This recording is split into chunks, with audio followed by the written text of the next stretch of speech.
So today we're talking about degenerative valve disease, most common thing that you will probably be encountering in private practice. I grew up kind of central west Illinois, right where that star is, went to Illinois. Spent a year in Michigan, then 3 years at UT, and then NVS.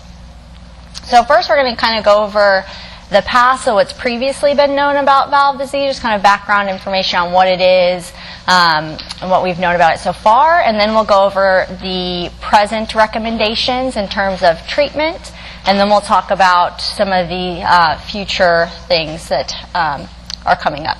So just a slide on nomenclature. So it used to be known as endocardiosis, so many years ago that's what it was called. I call it chronic valvular heart disease, myxomatous mitral valve disease, chronic degenerative valve disease. So there's probably a million names for the same disease process. Any of them are fine. Cardiologists kind of have fallen out of favor of using endocardiosis just because it gets confused with the term endocarditis or infection of the valve. But any of these terms are fine.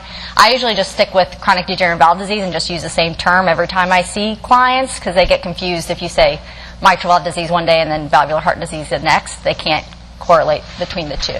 So valve disease is the most common acquired cardiovascular disease we see in dogs. It makes up about 75% of all cardiovascular disease. So by far, like I said, if you're seeing any older small breed dogs, you're going to be seeing this disease. Small breed dogs are more commonly affected than large breed dogs, so we can see it in large breed dogs as well. So I have several Dobermans that are 12, 13 years of age. They don't get DCM, they get old enough, and then they get valve disease. So we can see it in large breed dogs. We know it's likely genetic in some breeds, especially the Cavalier King Charles Spaniel. In Cavaliers, it's likely a polygenic threshold trait. Sex is likely a modifying factor. We see it more in males than females, and the disease is usually worse in males compared to females. And then just in Cavaliers, the prevalence is anywhere from over 10 years old. More than 90% of them will get this disease. So in Cavaliers, it's usually not are they going to get the disease or not. It's just at what time in their life they're going to get the disease. And the disease affects the valve leaflets, which is what we mainly think about, but it also affects the chordae tendineae. So if you remember back to anatomy, so here's the valve leaflet. Here are these little chordae tendineae, which attach the valve leaflet to the heart muscle, and so that thickening also affects the chordae, and then it affects the annulus too, kind of the outer ring of the mitral valve, and that's affected in the disease process as well, which will come into play in terms of surgery we'll talk about at the very end. So what happens in this disease is that the valve interstitial cells are basically transformed and they start producing this myxoid debris or glycosaminoglycan substance. That's where the term myxomatous comes from. And then the fibroblasts are transformed and cause the collagen organization of the normal valve architecture to be disrupted. And that results in nodules and thickening of the valve leaflets at the region of apposition, so where they normally close, it becomes thickened. And then eventually, as it progresses, they form more plaque-like lesions. And this is an image from a recent paper that was comparing the Cavaliers that were on this side to other breeds of dogs. And basically, they found at the cellular level, there's no difference between Cavaliers and other breeds of dogs. And the brown kind of staining right here are the valve interstitial cells, standing for alpha smooth muscle actin, which are the cells that produce that myxomatous debris. And again, the degeneration also affects the chordae, which can sometimes lead to their tearing or rupture, which we'll talk about in a little bit in diagnosis. So I do know there's no inflammatory cell involvement, so it's not like endocarditis. So there's no inflammation at all. This is one of this Kiwi. She actually had a PDA that I fixed and then adopted her. So I do think there's a possible role of serotonin in transforming these cells to produce that myxoid debris. So they found that pergolide, which is a serotonin agonist, if you give it to rats, it actually causes valve disease very similar to what we see in dogs. And in people, the same thing is true. So people, if they're on serotonin agonists, they can actually develop this chronic valve disease just like we see in dogs. And interestingly, Cavaliers have higher serotonin levels. So whether that plays into it or not, who knows? I think that's why Cavaliers are so lovely, because they have higher serotonin. I'm partial. This is my other one, Louie, which, by the way, ate a chocolate bunny this morning. I got a text on my way down here. So thank you for your talk. I think my husband induced vomiting. We'll see. So the disease has a very long preclinical period. So a lot of dogs will have disease. They can have the disease for many years before they even have an audible heart murmur, which we'll talk about in terms of breeding. But they can have a disease for a long time before they ever develop clinical signs from it. And a lot of dogs with this disease will die of other things unrelated to the valve disease itself. So only about 25 to 30% actually progress to heart failure. There's a large number of dogs that have this disease that never experience complications from it. Once they're in heart failure, typically I say the average prognosis is 12 to 24 months. There's been reports up to 33 months, but that's usually owners really wanting to do everything possible, on medication 6 times a day, just really dedicated owners. Most people, 12 to 18 months would be a good goal if it's the first time they've gone into heart failure, getting them just on standard treatment. Some prognostic factors that have been reported, so obviously owner compliance. I had an owner recently that took her dog off all the heart medications and went back into heart failure, and she asked me, do you think he went into heart failure because I took him off his meds? Yes, I do. I think she wanted to try holistic medications instead. So owner compliance is obviously a big prognostic factor. Concurrent pulmonary hypertension affects their prognosis, so it's pretty common for us to see just mild pulmonary hypertension in these dogs from their chronic elevated left-sided pressures. But if they have severe pulmonary hypertension on top of their valve disease, it's a worse prognosis. If they have a ruptured chordae tendineae, so like I talked about, that degeneration also affects the chordae tendineae and can cause them to tear or rupture. And when that happens, it causes the valve leaflet to bend backwards, and basically it's like an open floodgate. So it's just, there's nothing slowing down that mitral regurgitation going backwards. And so those dogs do tend to progress more quickly than dogs that do not have prolapse. Concurrent diseases, so obviously if they have end-stage renal disease and heart failure, you're stuck between a rock and a hard place.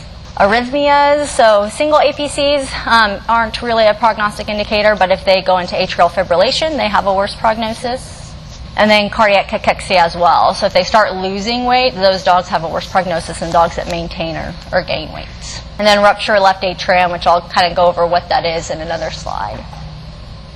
So in terms of diagnosis, so most of the time you're suspicious on what this is by just breed, signalment, and the finding of a heart murmur. So they typically have a systolic murmur loudest at the left apex. If you want to play it.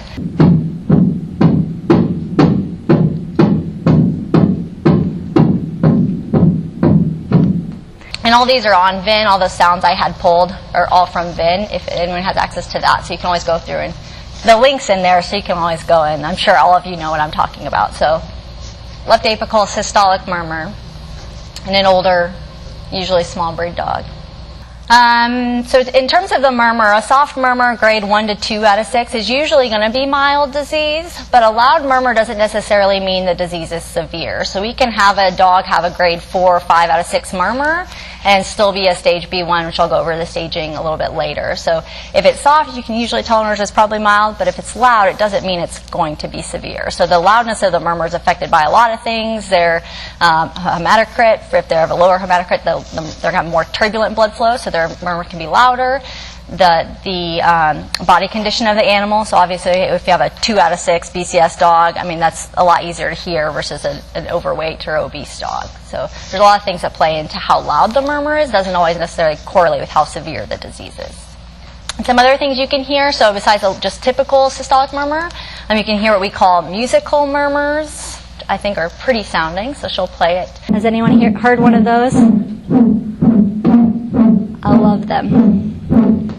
So that's called a musical murmur, that really high pitch, and they're usually really loud, and these are the ones that owners often are sitting next to the dog and can hear it. So that's just called that sound is called a musical murmur. It, again, does not correlate with disease severity. They think that high pitch is kind of caused by the valve leaflets just vibrating. So if I always think about when you're a kid and had a blade of grass and you put it between your thumb and kind of, blew on it and made that whistle, that's kind of what this reminds me of. So that's a musical murmur. It's very noticeable when you listen to it, but doesn't necessarily mean that disease is really severe. Another thing you can hear is a gallop, or what is usually misdiagnosed as a gallop is a mid-systolic click. So a mid-systolic click is a sound that's heard in mid-systole, and what causes it, they think, is mitral valve prolapse, early prolapse of the valve kind of buckling backwards into the left atrium, and that's what they hear in people. It's due to prolapse of the mitral valve. And typically we hear this mid-systolic click even before they have an audible systolic heart murmur. So usually we hear this first, and then, if they have a mid-systolic click, usually they develop an audible murmur within a year or two. But it's important to kind of know what this is because it's often misdiagnosed as a gallop. Kind of sounds like a gallop, but it's not an actual gallop. It's a mid-systolic click. If you have older small breed dogs, it's really very uncommon for them to get a gallop. So if you hear it, just think maybe it's more a mid-systolic click. It's probably really early valve disease.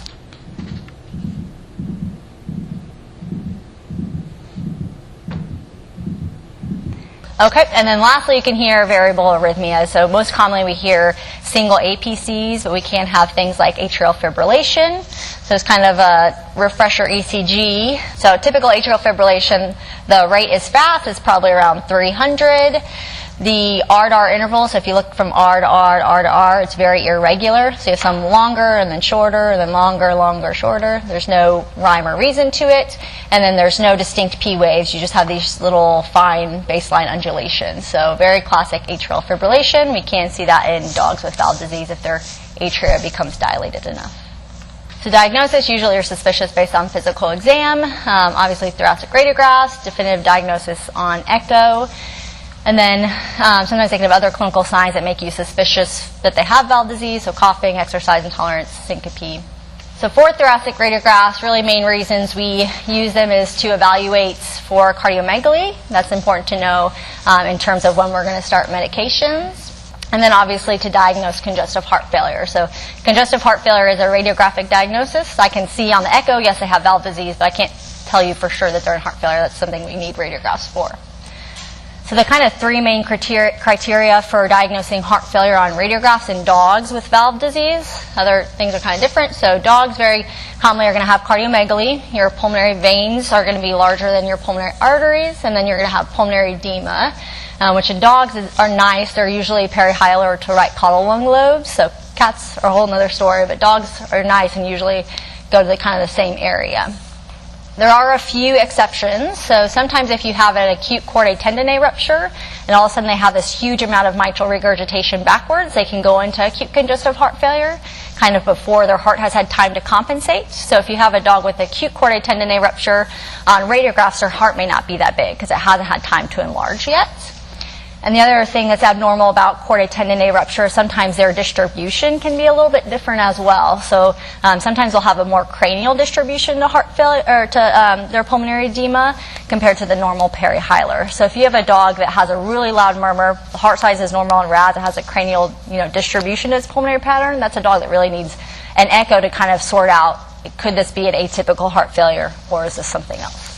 And then another exception is if you have already given furosemide, their pulmonary veins actually shrink back down pretty quickly. So if you've given a dose of furosemide and the pulmonary veins don't look larger than the arteries, and that may still be consistent with heart failure. So these are very classic heart failure radiographs. I don't think you can show it shows up on here very nicely. But so obvious cardiomegaly, you can see there's dorsal deviation of the trachea, elevating the trachea dorsally. You can't really see the pulmonary veins on the lateral very well because of the superimposition with the cardiac silhouette. You can see obviously perihilar pulmonary edema. So a lot of times I really prefer to look on the VD for their pulmonary veins just because they're harder to see on the lateral. So if you look on here, I don't know if you can, so here's the pulmonary artery, here's the bronchus, and then that's the vein. I don't know if you guys can see that or not, but pulmonary veins larger than the artery is very classic. And obviously has pulmonary edema. It's kind of bilateral. It's pretty bad. If you have a dog with really mild congestive heart failure, it usually starts actually in the right caudal. So this is usually where I like to look first on the VD, because if it's very mild, they'll start having interstitial pattern there compared to the left. And then obviously on echo, so all that green right there, that turbulent green flow is the mitral regurgitation. So very easy to diagnose on echo. And I was going to mention left atrial tear. I'm pretty sure I had a call from, I think it was someone in Huntsville, that they had a dog present to them, and I suspect it had a left atrial tear. And this isn't something that, you may not have been taught about. So it's an uncommon complication of valve disease, but I certainly see it not too infrequently. So what happens is you have this chronic jet lesion from the mitral regurgitation. So that mitral regurgitation is kind of going back in the left atrium, often hitting the same spot of the atrial wall over and over and over again. And over time, that leads to basically endocardial splitting of the left atrium, and you call it left atrial rupture, but it really kind of tears the left atrial wall. And that results in pericardial effusion. So something to always think of if you have a small breed dog with a loud murmur and pericardial effusion, always think maybe it's a left atrial rupture versus like a mass, since they're less common breeds to get hemangiosarcoma or chemodictomas and those things. So always think pericardial effusion, small breed dog, potential rupture left atrium. A lot of times they have a history of a collapse, so they may have been known to have a heart murmur, and then they're running around in the yard, collapse. And they come and have pericardial effusion. So with the left atrial rupture, typically, so these we don't do a pericardiocentesis unless they're really unstable. So what happens is I'll show on the next slide, the blood actually clots and kind of forms a Band-Aid over that left atrial tear to prevent further bleeding. So if you do a pericardiocentesis, you can disrupt that clot, and so they can then continue to bleed. So typically we just are kind of monitoring them. There's not a whole lot we can do. We don't go in there and put a patch graft over it. So just kind of supportive care, monitoring their blood pressure. Sometimes they do need a little bit of fluids if they're hypotensive. And making sure they stay calm. A lot of times they will re-rupture when they get really excited or stressed. So really it's activity restriction when they go home and just keeping them calm and allowing that left atrial wall to kind of heal over. It is always going to be a weakened spot. So usually once they rupture once, they will rupture again. It's just a matter of time. So the reports have, showed varying medial survival times. So the longest was 203 days. I've had dogs that, are going home and 2 days later they do it again, and sometimes they can die suddenly. So something we see, and it's kind of unfortunate because there's not a whole lot we can do about it. Sorry, this is kind of blurry. I stole it from the internet. We've seen several cases here, but I haven't figured out our system yet, how to search for diagnoses. But so this is kind of echo. This is short axis, long axis image. So here's the left ventricle you can see right here, and then here's the pericardial sac. So pericardial effusion, you have this anechoic fluid between the heart and the pericardial sac. So it's typical of pericardial effusion. If it's like pericardial effusion idiopathic or secondary to a mass or something like that, typically it's just all you see is the black fluid. But you can see here there's a soft tissue opacity between, sorry if I'm blocking your view, there's a soft tissue opacity between the heart and the fluid right here. And you can see it on the lateral kind of extending down along the side of the heart. So that's what we see with that clotted blood. So we see that it's very diagnostic for left atrial rupture. And this is what it looks like on necropsy. So you can see here where it just kind of splits through the left atrial wall. And obviously thickening of the valve leaflets. Now moving on to treatment. We're going to go over kind of the past recommendations. So there are treatments based on the ACVIM consensus statement on valve disease, which was published in 2009. So, 9 years ago now. And with the consensus statement, they first proposed this staging scheme, and it's based off of the staging scheme they use in people. So they broke the staging for valve disease to stage A, B1, B2, C, and D. So stage A are dogs that are just at-risk breeds. So basically every Cavalier, their second they're born, is a stage A valve disease. Stage B1 is that they actually have valve disease. They have mitral regurgitation. They have a murmur, but they have no heart enlargement. So their heart chambers are still a normal size. Stage B2 is that they have the disease and now they have heart enlargement. So stage B2 was a huge stage. So it encompasses mild enlargement, moderate enlargement, all the way to very severe enlargement. So any enlargement is a stage B2. Stage C is once they are in heart failure. So even if they have an episode of congestive heart failure, you treat it, even though they're well controlled on medications, they're always a stage C. So the idea is that they never go back in stages. And one of the reasons that the staging scheme is also important is if I have an animal come to me and I see stage C, I automatically know that means he's been in heart failure, that means he should be on at least these medications. And then stage D is refractory heart failure. Students like to say stage D equals dead. Is how they try to remember it. Not always the case, but. So stage A, like I said, at-risk breed. So they said these are the stages. Now what treatments are recommended? So obviously stage A, there's no drug therapy recommended. They don't even technically have the disease yet. No dietary therapy recommended. Obviously monitor them for development of a murmur, which is what you guys do every time at your annual exams or semi-annual exams. The only place stage A is helpful for is breeding guidelines. Breeding is harder here to enforce strict guidelines, but in Europe they've found that by enforcing these breeding guidelines, they can actually delay the onset of valve disease in Cavaliers. Again, they're not going to eliminate it, but to prolong the time until they do develop the disease. So this was the breeding scheme put forth by the Danish Kennel Club. And so what it requires is that once the animal or the Cavalier is over 1.5 years of age, they can't be bred before then. They have to have their exam by a cardiologist, not only auscultation, but also an echo to look for evidence of valve disease. If they pass that echo and auscultation, then they're approved for breeding until they're 4. After 4 years of age, to continue to be bred, they have to have another exam with an echo. So just to point out, my Louis, my one Cavalier, is only a year, and I just echoed him, because I do all the time, echoed him recently, and he already has valve regurgitation on echo. He doesn't have a murmur yet or anything like that. So, the importance of doing echoes for these, especially Cavaliers that are going to be bred, because they can have evidence of disease on echo way before they develop a heart murmur. So if he was bred, he'd be producing these Cavalier puppies that get this disease at 2 years of age, which is just awful. And he was a rescue too, so he's not from great bloodlines. Yeah, and so what they found was that they basically decreased the risk of prolong the time until development of getting this disease. So in the United States, typically we say that the average age of onset for most dogs, 8 to 10 is when dogs start getting the valve disease. Cavaliers, it's 5 to 7. So Cavaliers just get it earlier in life, which is why they're more likely to go in heart failure, because they get it so much younger. And in that paper, by doing that breeding scheme, I think the average age of onset, they pushed it back to 10, which is a normal dog. Something like that's going to be really hard to enforce here. So on to stage B1. Again, these are dogs that have a heart murmur, have valvular regurgitation, but their heart chambers are still normal size.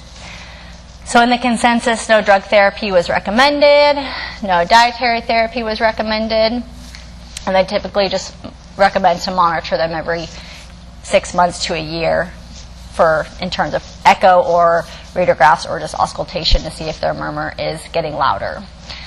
For large breed dogs, they are reported to progress more quickly than small breed dogs for whatever reason. So typically we do monitor them more regularly. So typically, even if they have mild disease, I recheck them every 6 months because they tend to progress more quickly.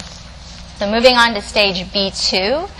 These are dogs that have a heart murmur, have valvular regurgitation. They have some degree of dilation, whether that's mild, moderate, or severe.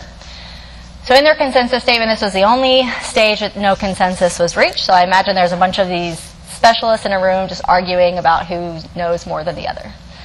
So some things that they talked about were ACE inhibitors, which are your enalapril and benazepril. There's really 2 main studies that look at ACE inhibitors in preclinical valve disease in dogs that are always referenced.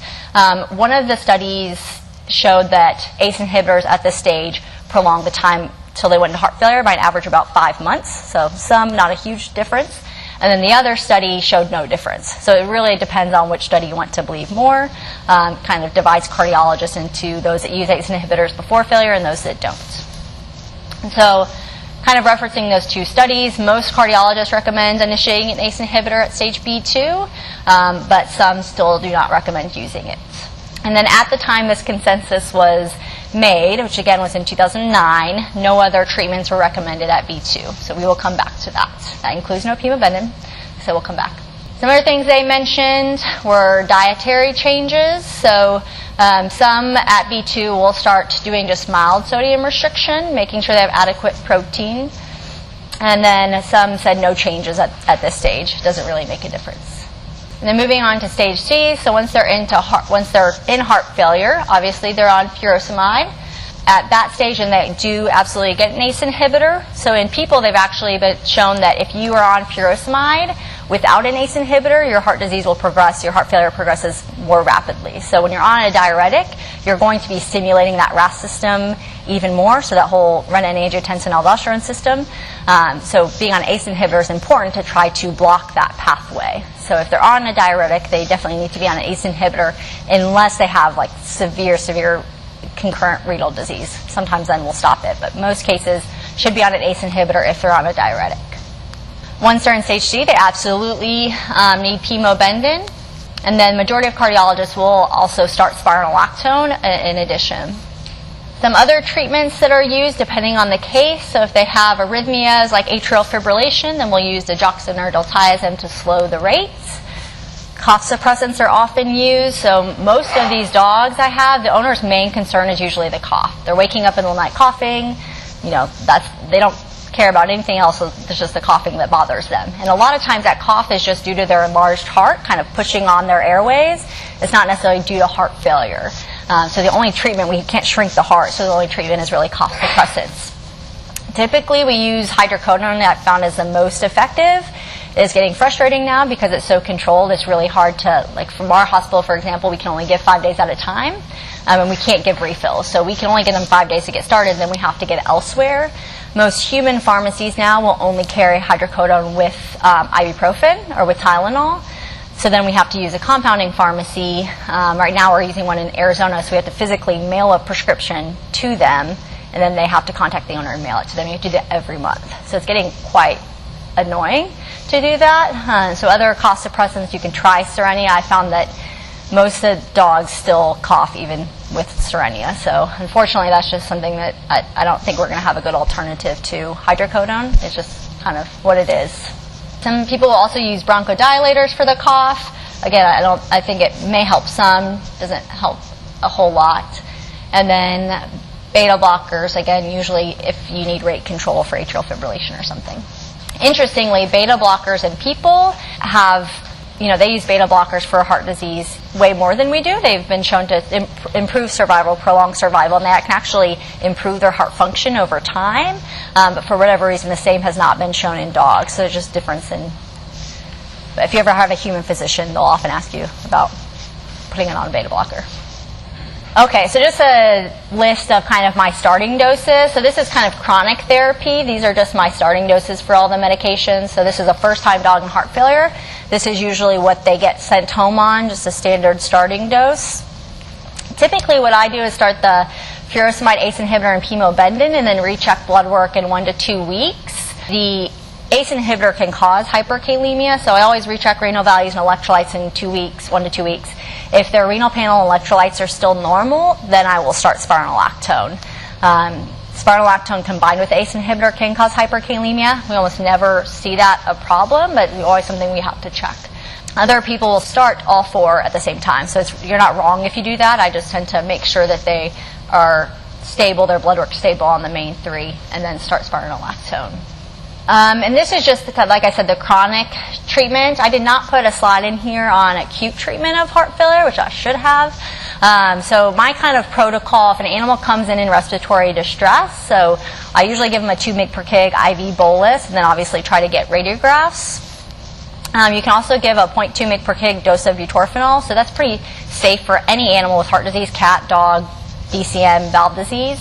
It's pretty safe. So if an animal is stressed out, especially cats, a dose of Torb is always safe and can be very helpful to just kind of reduce the stress and allow you to even be able to take radiographs.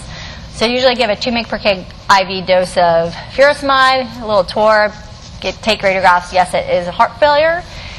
Typically I recheck their respiratory rate in 30 minutes, an hour. If the respiratory rate's still over about 60, then I'll redose, give another 2 mg/kg bolus.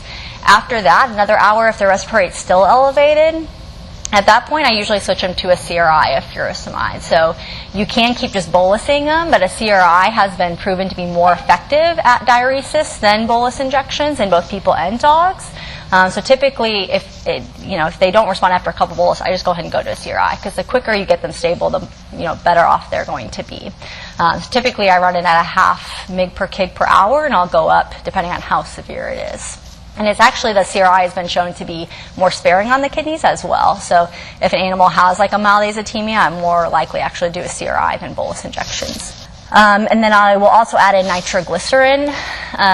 So there's kind of two main venodilators that will dilate the pulmonary veins. Basically, you're giving the pulmonary veins more room for fluid to be in, so the fluid's going to be drawn out of the interstitial space and back into the pulmonary veins.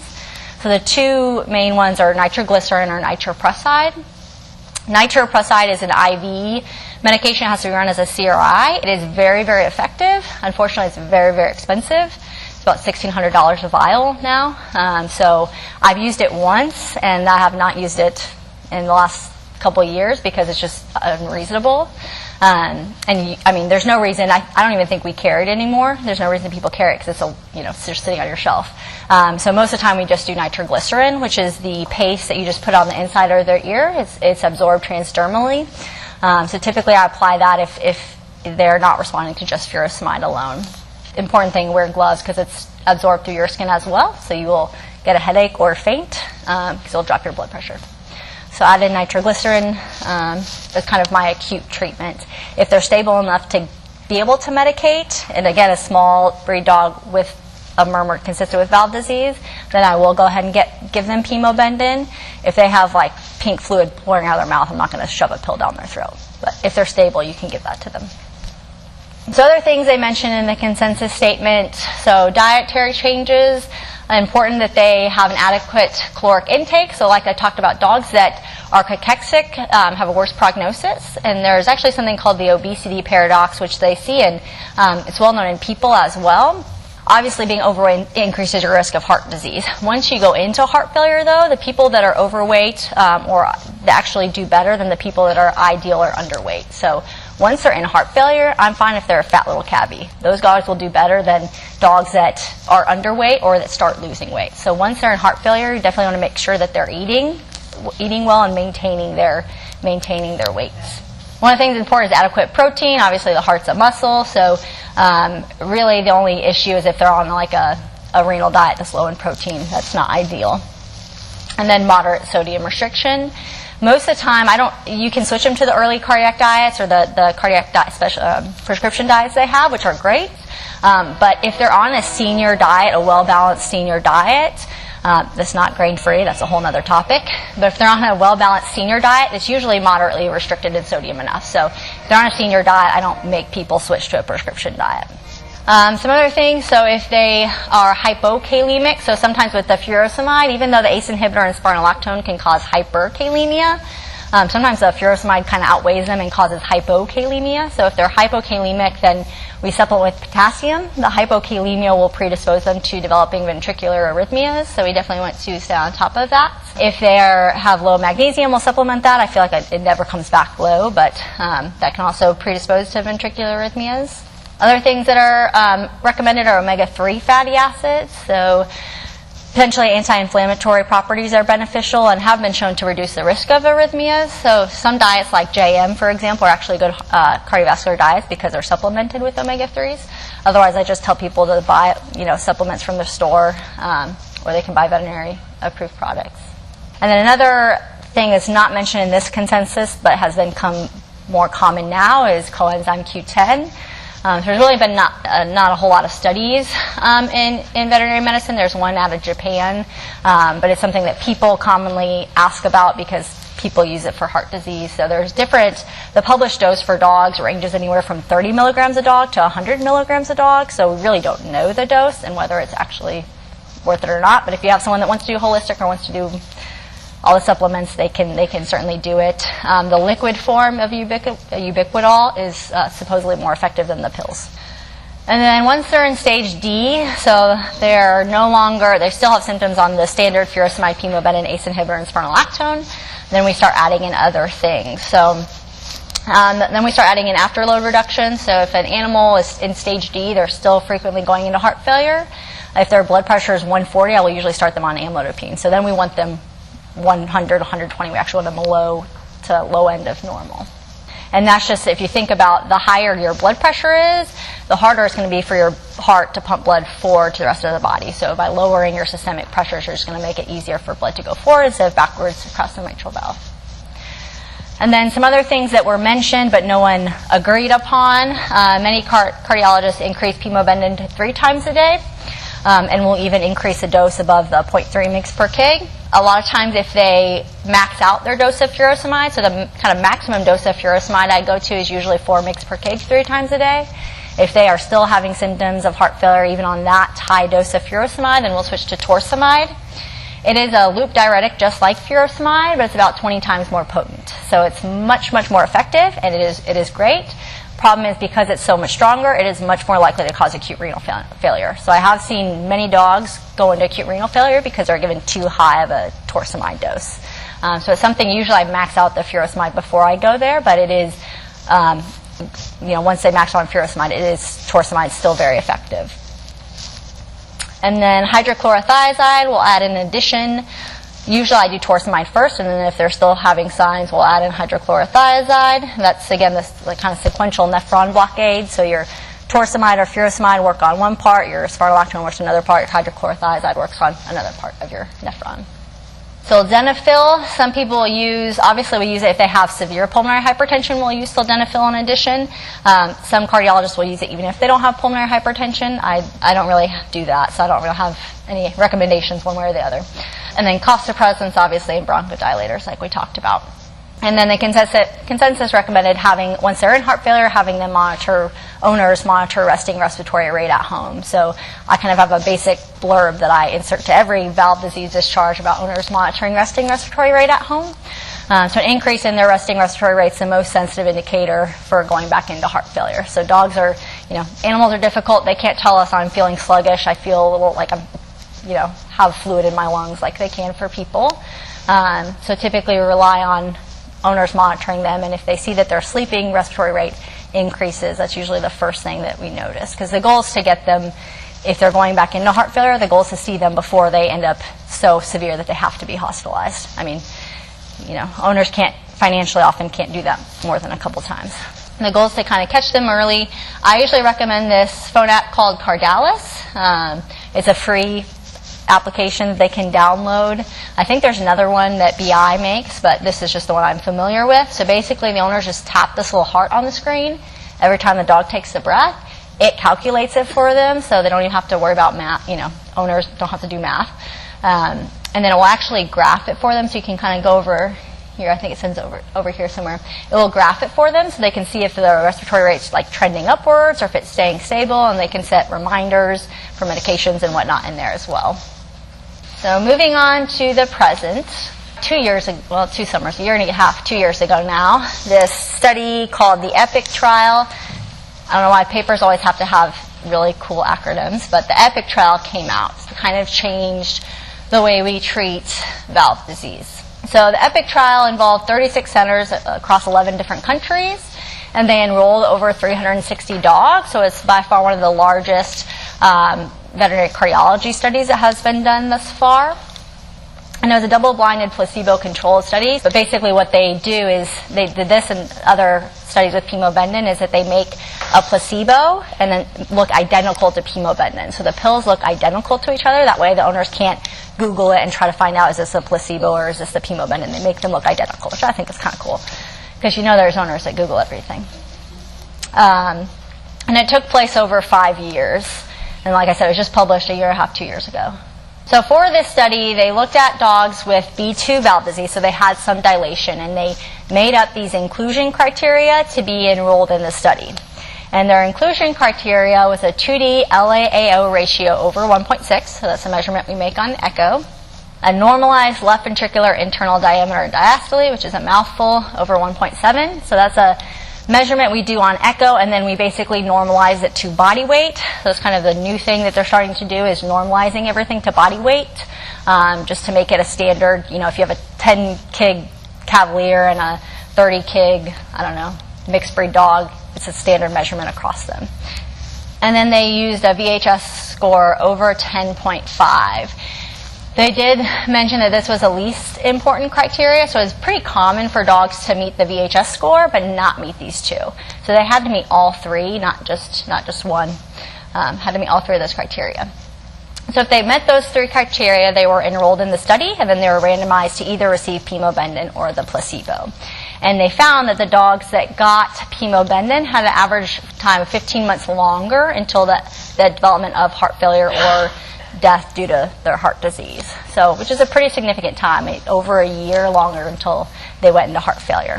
So based on that, now pemobendin is used in dogs with B2 valve disease that meet these criteria. So what does this mean for you? So again, you're seeing these dogs in private practice. Now, the most important thing you want to know is how do we treat them? So you have a small, old dog with a murmur, likely degenerative valve disease. Even without an echo, most of the time going to be chronic degenerative valve disease. I always tell people to offer owners all the options and kind of let them decide. So I always say there's a gold, silver, and bronze plan for everything. So obviously the gold standard, there's some middle of the road, and then bronze plan, you kind of offer everything to the owners, and the owners, once they're informed of their options, they can make the decision, because certainly not every owner can do the gold standard for everything. So gold standard would be refer and get an echo. I know a lot of people can't do that. If they can't do the echo, then at least maybe they can take radiographs, get an overall evaluation of the heart size. If they still can't do that, then at least monitor the murmur. So have them recheck to see if the murmur is getting louder, if you think it's progressing. So if the owners decline a referral or echo initially, but they'll do radiographs, great. So if the heart size is normal on radiographs, then they're a B1. So they don't need meds, and then you just recheck radiographs again in 6 months to monitor for any progression. If they're severely dilated on that radiograph, so their heart is huge on the radiographs, then they likely are going to meet those criteria for needing medication, so you can offer referral. If they don't refer, then you can start them on pemobendin and enalapril. If they have severe cardiomegaly on the radiographs, now you can be sure you can go ahead and start them on pemobendin and enalapril.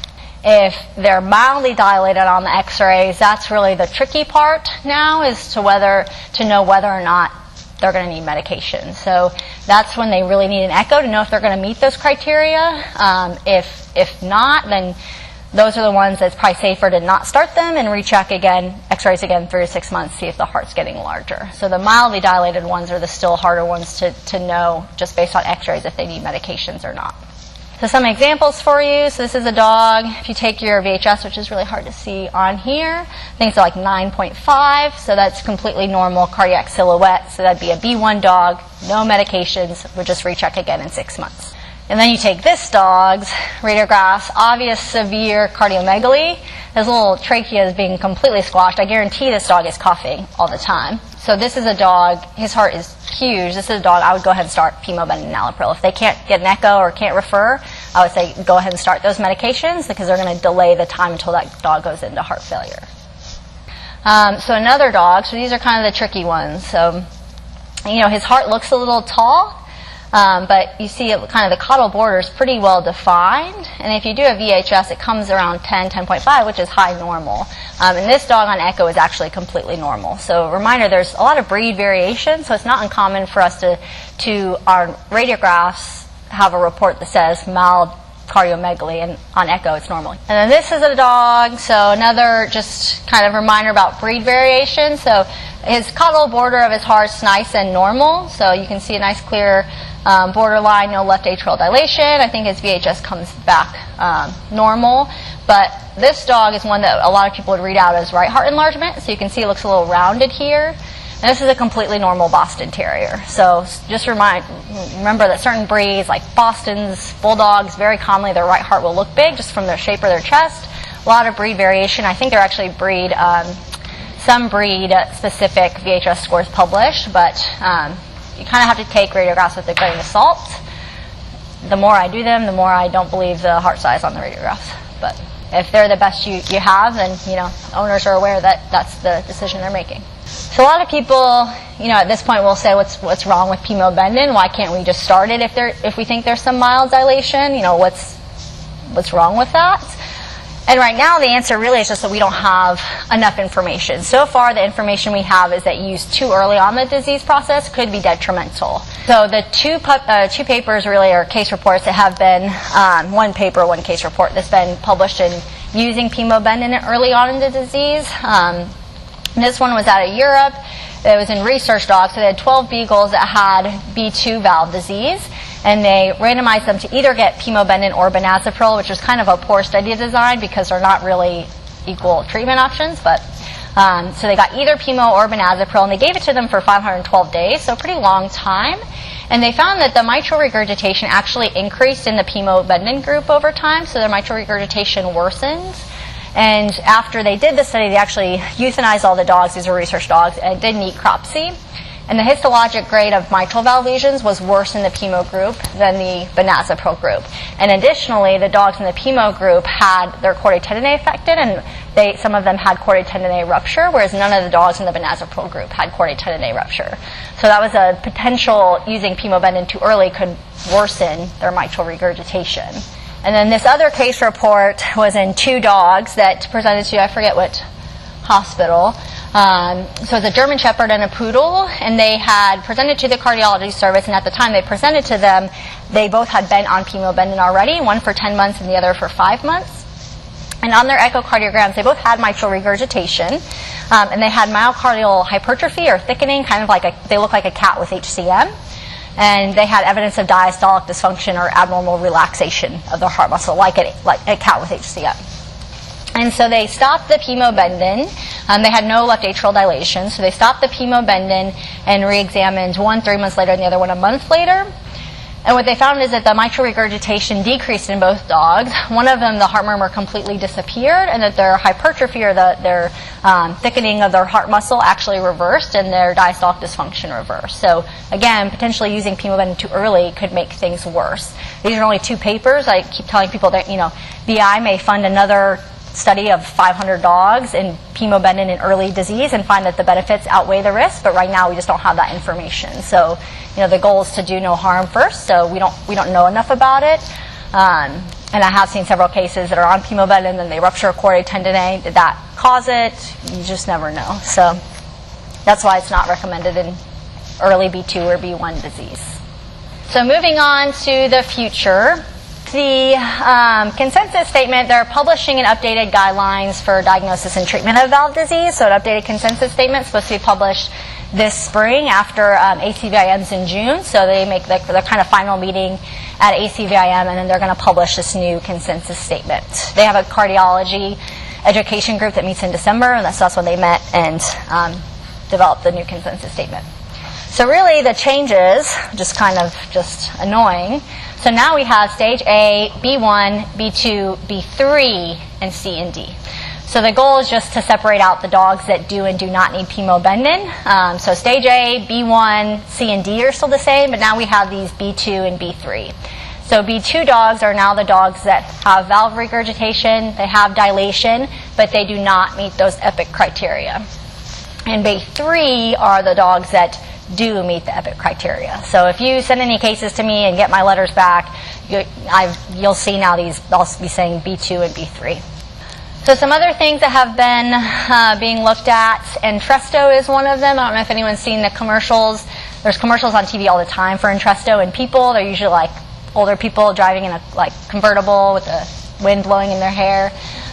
So Entresto is kind of the new hot medicine in human cardiology. One paper so far out of Auburn, actually, they're doing research on it. So this is the only paper they've studied so far. It was just a pilot study. They had been doing a study in clinical dogs that has not been published yet. I don't know where the status of that paper is, but this is just a pilot study basically trying to show that it's safe. So the Entresto, what it is, it has 2 medications. So this is your whole, and probably giving people anxiety showing this slide. This is the whole RAS system. So this is the thing that we hate that stimulates all that extra sodium and water retention. So ACE inhibitors, for example, block right here in the pathway to try to prevent the whole downward increased water retention, vasoconstriction, all of that. So Entresto has valsartan, which is an angiotensin II receptor, so it blocks right here in the pathway.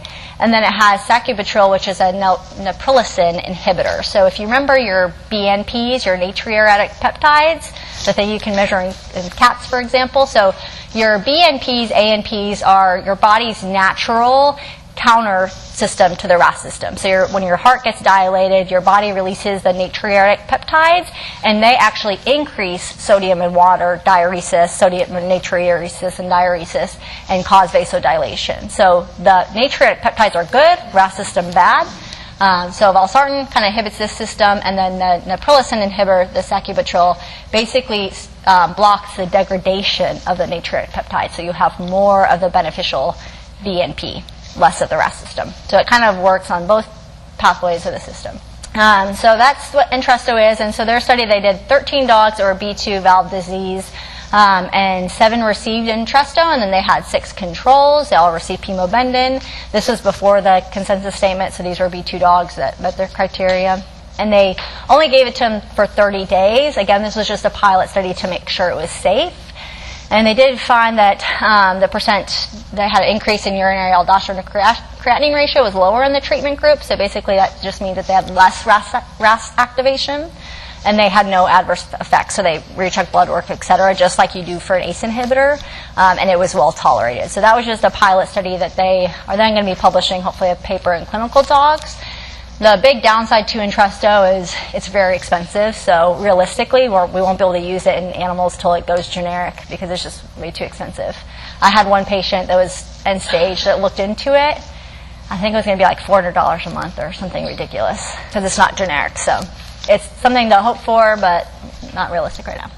And on to mitral valve repair, which I love to talk about. The idea is cool. I would never be the one doing it, but the idea is cool. So mitral valve repair is a thing. It's something that people can certainly have done. And so ideally it's done in dogs less than 13 years old. And they can be stage B2, C, or D. Ideally they're a stage B2. Just the more advanced disease they have, the higher risk that they are for surgery. Higher risk of complications, all of that. It's not done in stage B1 dogs because a lot of stage B1 dogs are never going to progress. So why put them through a surgery that certainly has risk and a lot of financial burden if they may never progress. So usually in B2 dogs, but can be done in C or D. So what they do is, so it's actually repair of the valve. It's not replacement, so it's repair of the valve. So what they do is they kind of pre-place these chordae tendineae. So they're going to make new chordae tendineae with these PTFE sutures. So you can see right here between the papillary muscle and the valve, so they make new chordae tendineae, usually a total of 4 to 6. And then they do a mitral annuloplasty. So what that is they basically do a suture with PTFE material on each side of the annulus, a mattress suture, and then they tighten it down to decrease the size of the annulus, kind of decrease the whole opening of the mitral valve when it's open. And then they tighten down the chordae, so it's actually repair of the valve. And when they do this, it decreases the mitral regurgitation for sure. In some cases can even cancel it altogether. So it is actually very effective and actually fixes it, not just put a Band-Aid on it. So recovery is pretty long. So the highest risk, one of the biggest complications is thromboembolic disease. So dogs, cats when they have heart disease can throw clots. Dogs, we do not see that. Naturally occurring heart disease, dogs don't really form clots. But once they are on bypass and once they have these PTFE sutures in there, then they all of a sudden want to form clots left and right. So thromboembolisms are the biggest complication that they've had to overcome. So they're on anticoagulants and antiplatelets for at least 3 months. Cavaliers, of course, have a higher risk of thromboembolic complications because they're large platelets, which is unfortunate because they're one of the breeds that would need this surgery the most. And usually when they have the surgery done, they're hospitalized at least for a whole week. So it's, not a short stay. So they're hospitalized for at least a week. And then they have to kind of go on brief, slow walks for a month. So it's a pretty long recovery time. Even 3 to 6 months, they're still kind of modified exercise. And so previously it was performed at really 3 places. The Jasmine Clinic in Japan. There was a Bazan Clinic in France. And then Royal Veterinary College in UK started doing it more recently. And then as of a couple months ago, they announced University of Florida is now doing these procedures, which is exciting for people in the United States. So University of Florida is actually partnered with Dr. Uechi, who's who's the surgeon in Japan that has done these procedures the most. So they partnered with him and his team. And so they're actually flying Dr. Uechi and his entire team to Florida to do these procedures. And so starting this spring, he said, Dr. Swift is a cardiologist down there, most recently told me in June is when they're going to start doing the procedures. And so what they'll do is they'll have Dr. Uechi and his team come to University of Florida and they'll do about 6 cases, and then every couple months, and then they'll go back to Japan, and every couple months they'll come down and do 6 more again. So the goal is to have him and his whole team come and do them so that they're still successful in doing them. They maintain the same success rate, but at the same time he can be teaching and training the people at Florida. So hopefully in the future they would have their own program and be able to do it without the Japan team. So cost. This is the main reason it's not done. I will admit that I will not do this for my dogs, even though I love them, but it's just not in the books for us. So Royal Veterinary College, the cost is about $13,000 US, and this is for the surgery. It is not for the owners paying for the flights there, owners paying for the hospitalization or the pre-op workup. Boston Clinic is about $20,000 to $22,000. Japan is about $17,000. Unfortunately, University of Florida is $40,000 to $45,000 is what they're telling people. So unfortunately, it's great that it's in the United States, but the vast majority of people are not going to be able to do that. I do have one client right now who is trying to go there to have, hopefully we'll have, it's a Cavalier, only 4 years old, so hopefully we'll have its procedure there. But it's one of those things I kind of tell people that kind of just briefly mention that this is something that is available. I've had one client out of thousands that actually is able to. Most people are not going to be able to do that. That's the cost of the surgery. They have to do a lot of screening before they even do the surgery. So they have to have an echo and report by the board certified cardiologists before they'll even consider them to schedule surgery. And they have to have thoracic radiographs, blood typing for DA 1.1 antigen, and a full abdominal ultrasounds. You have to have a CBC, chemistry with lights, SDMA, urinalysis. I don't know what that other TT thing is. All of that before they will even schedule surgery. Again, they're trying to make sure that they don't have any concurrent diseases that, you're not going to spend $40,000 on your dog that die a month later from something else. So they have to have all that done, and then after everything, they schedule the surgery. I think it's between 1 to 3 months before the surgery, they have to have a full coag panel. They have to have a C-reactive protein, and then they could potentially have to do a SPECT, CPL, 40X, ACTH9 urine culture, fecal culture, all of that at the discretion of the cardiologist to make sure that they're healthy for surgery. So in terms of success rate, why people do this when it's so expensive, so Dr. Recchi's the main guy who started doing this. He's kind of the godfather of mitral valve repair in dogs. He's done over 600, this was in 2016, his most recent paper, and at that time he had done over 600 dogs, and he has a 98% survival perioperative. So they can go through bypass, and they can get them off bypass, and they actually do quite well. And then 92% discharge rate. So again, the most common complication is that they will form clots. Thromboembolic disease is the most common complication. So if they don't form clots after surgery, then 92% discharge rate, they go home.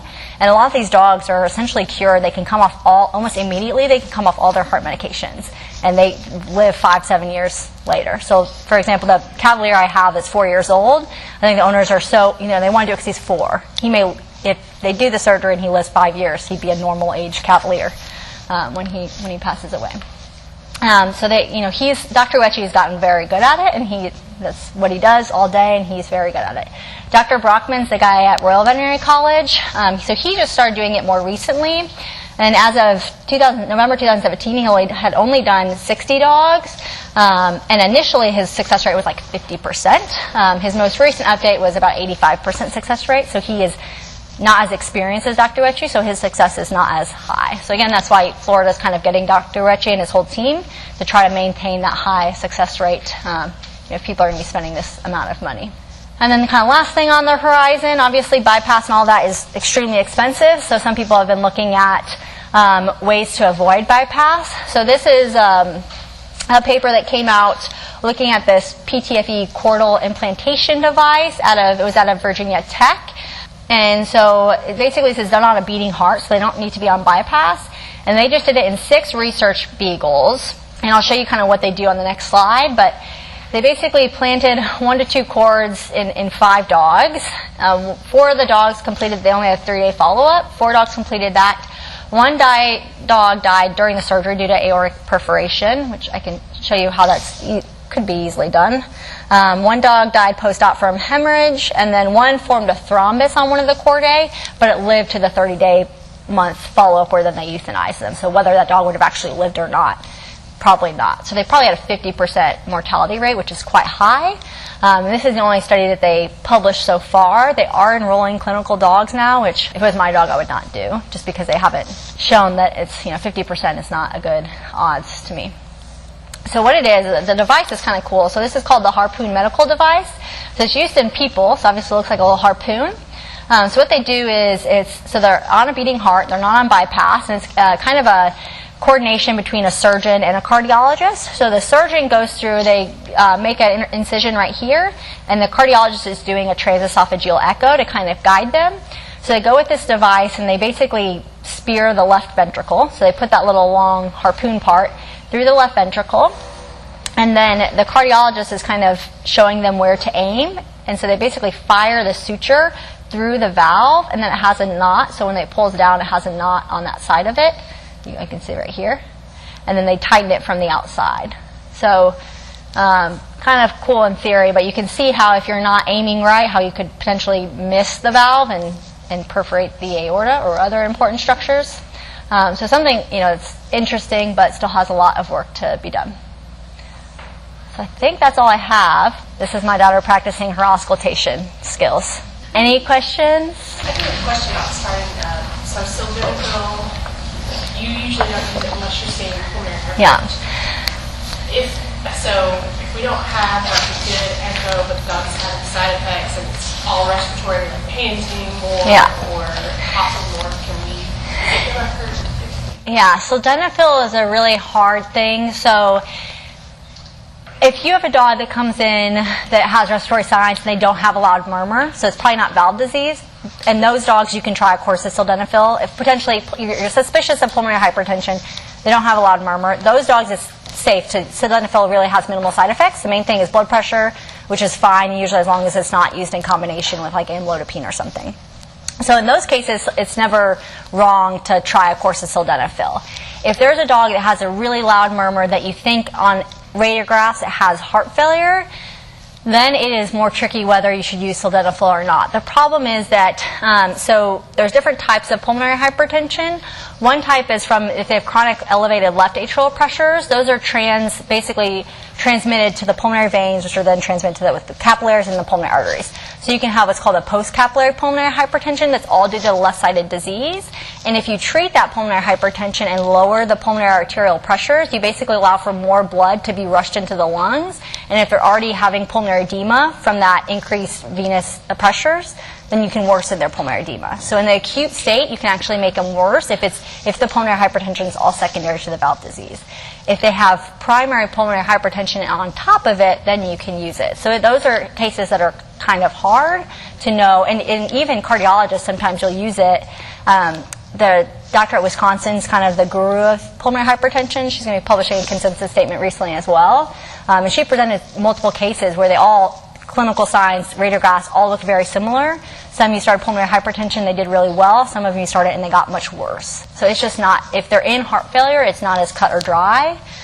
In those cases, I really would err on the side of caution and not start it. But if it's a dog that doesn't even have a murmur, or it's very soft and his radiographs clearly doesn't have heart failure, and it's like a Lhasa Apso. Personally, I think all Lhasa Apsos have some degree of pulmonary hypertension. Every one I see has pulmonary hypertension. Like those, you can feel safe giving, if that makes sense. Those are really complicated cases. Yeah. Any other questions?